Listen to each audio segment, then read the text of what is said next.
Mesdames, Messieurs, peuple congolais, pour connaître la nature d'un pouvoir injuste, il faut comprendre ses moyens de pression contre le peuple.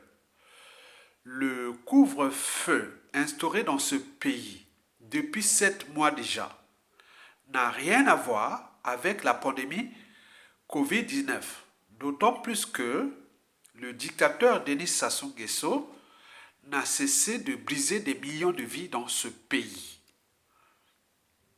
On parle désormais de l'hécatombe de la condition humaine. Les morgues sont pleines à caquer de cadavres de tout âge. La population meurt de faim. Et vous pensez que Denis Sassou Nguesso est là pour sauver des vies dans ce pays? Il faut être fou pour accepter que ce couvre-feu-là est pour sauver les vies. Bien au contraire. Il n'y a que les institutions tyranniques et la classe politique inféodée à ces institutions claniques qui peuvent l'accepter ou accepter ce genre de forfaiture, d'arnaque ou d'escroquerie tyrannique.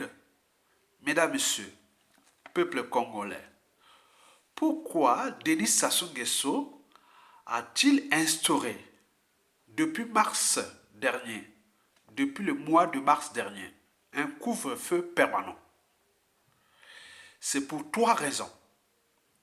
La première raison est que le dictateur a peur d'un coup d'État de palais.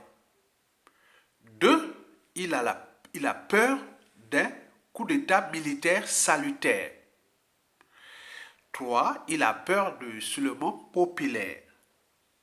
Et donc, pour surveiller les allées et venues de tout le monde, il a mis l'un de ses moyens de pression, donc le couvre-feu, qui n'existe que dans notre pays et nulle part dans le monde, en rapport ou en relation avec la pandémie Covid-19. Mesdames, Messieurs, peuple congolais, donc le couvre-feu permanent que le dictateur a instauré et qui va certainement le garder en service jusqu'en mars 2021 est là pour contenir la population dans l'esclavage et la colonisation. Et n'oublions pas que ce couvre-feu-là est là pour la conservation de la tyrannie qu'il souhaite le léguer comme une vulgaire parcelle de famille à un membre du clan ou à un élément inféodé à la tyrannie au présidentiel hypothétique de 2021 qui certains commencent à s'afficher comme candidats et autres ne savent pas qu'ils sont en train de jouer avec le feu. Mesdames, Messieurs, peuple congolais, pourquoi Denis Sassou Nguesso a-t-il allégé son couvre-feu? C'est pour 3 raisons. La première raison est sociale. Et elle touche toutes les catégories socio-professionnelles et même au sein de ses partisans, des membres des familles de ses partisans, ou même de l'oligarchie politico-affairiste, civile et militaire inféodée au régime. Car c'est tout autour d'eux, il y a des gens qui ont faim, les gens qui ne peuvent plus se soigner, il y a des gens qui meurent par-ci par-là. Quand on instaure un couvre-feu d'abord de 20h à 5h du matin, comme si le Covid-19 ne circulait que la nuit, au moment que les gens dorment, donc il y a autre chose derrière ce couvre-feu-là. Et donc, dans toutes les catégories socio-professionnelles du Congo, du nord au sud, de l'est à l'ouest, et notamment dans les villes cibles, Brazzaville, la capitale, et Pointe-Noire, la ville économique. Et donc, on parle d'abus de pouvoir, d'humiliation, d'injustice, d'oppression, de l'inacceptable, de l'intolérable, de l'inadmissible. On parle même de haute trahison, parce que là, on est en train de massacrer la population.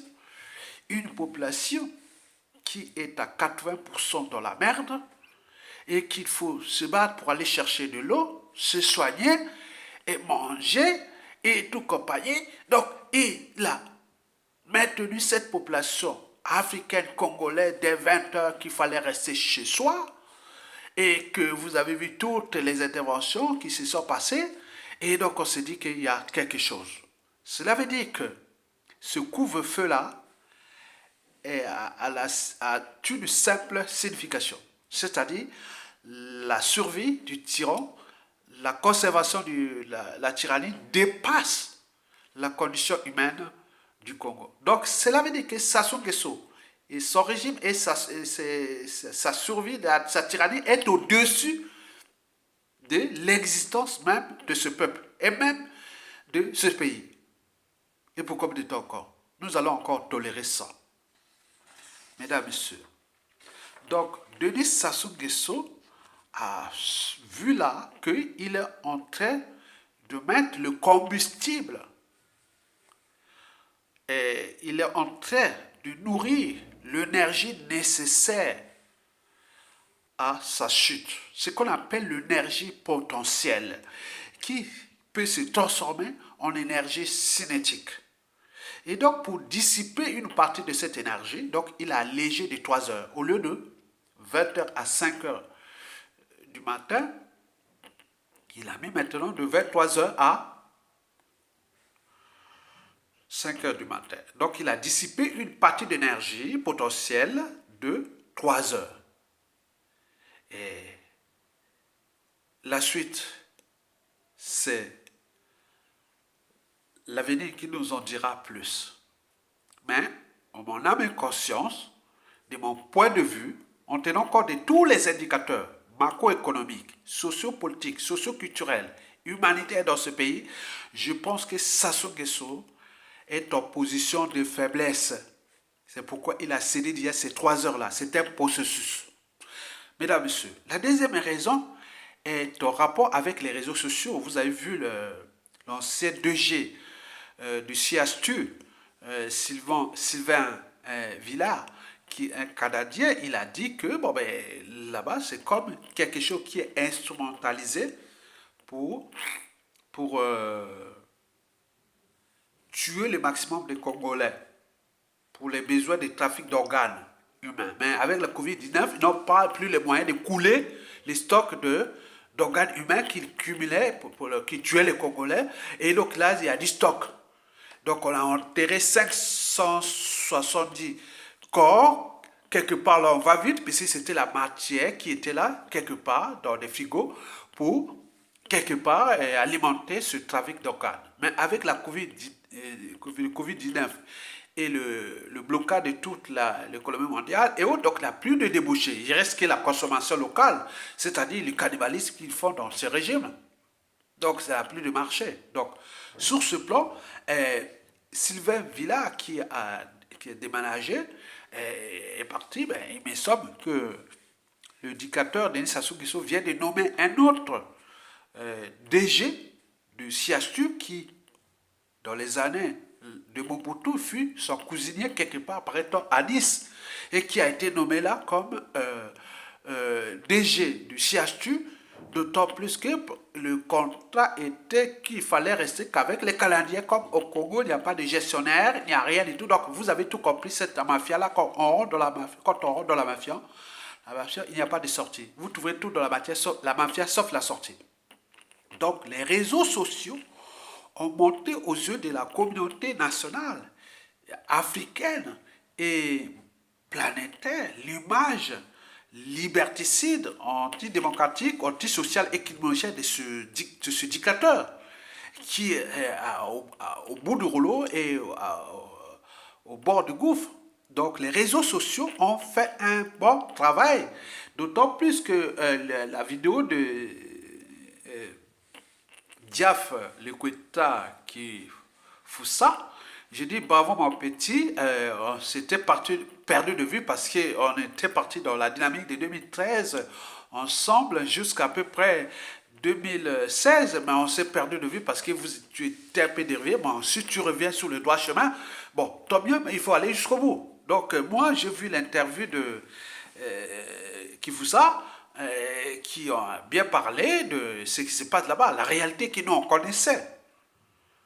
Donc, le caractère sacré de la vie humaine n'a plus de signification au Congo. Ni les stades d'humanité, non, rien du tout. Donc, on est descendu si bas. Et donc, il est temps de dégager ce dictateur. Et donc, là, on a vu dans l'image, dans les médias et réseaux sociaux, ça sort de partout. Que les gens meurent comme des mouches et que tout le monde est dans la merde. Donc, on nous montre les images qui arrivent tous les jours, tous les jours, tous les jours. D'abord, pour les besoins de l'histoire. Je ne sais pas qui, aujourd'hui et demain, pourra dire que le régime de Sassou Nguesso, c'est... Voilà, tout ce monde-là, en termes de responsabilité individuelle, responsabilité civile, politique, pénale, individuelle. Donc, on va voir qui était à la tête de ce ministère et de tous ces trucs-là. Donc, il est de votre âme et conscience pour vous, enfants, et pour vos enfants, petits-enfants, de dire quelque part, ce qu'on fait à nos semblables, à notre propre peuple, n'est pas admissible. Et donc les médias et réseaux sociaux ont démasqué, grillé et diront, mis déjà hors d'état de nuit. Oui, ils vont mettre hors d'état de nuit ce couvre-feu, qui est injuste, illégal et illégitime. Mesdames, Messieurs, peuple congolais. La troisième et dernière raison, c'est que le dictateur est en position de faiblesse. Il n'aura plus de prêt FMI. Comment va-t-il conserver sa tyrannie sans argent? On ne joue pas au dictateur sans argent. Deuxièmement, son divorce qui va être désormais consommé avec le groupe pétrolier Total et Eni. Donc, il va perdre 80% de ses revenus. Mais alors, lui qui n'a jamais changé ou aménagé son modèle économique, qui n'est que calqué sur la rente pétrolière, lui qui n'a jamais respecté les fondamentaux des règles économiques et financières et du business, lui qui n'a rien fait, comment va-t-il faire pour subvenir à tous ces moyens de pression contre le peuple? C'est tout le questionnement. Donc, il est la fin. Je vous remercie et à bientôt.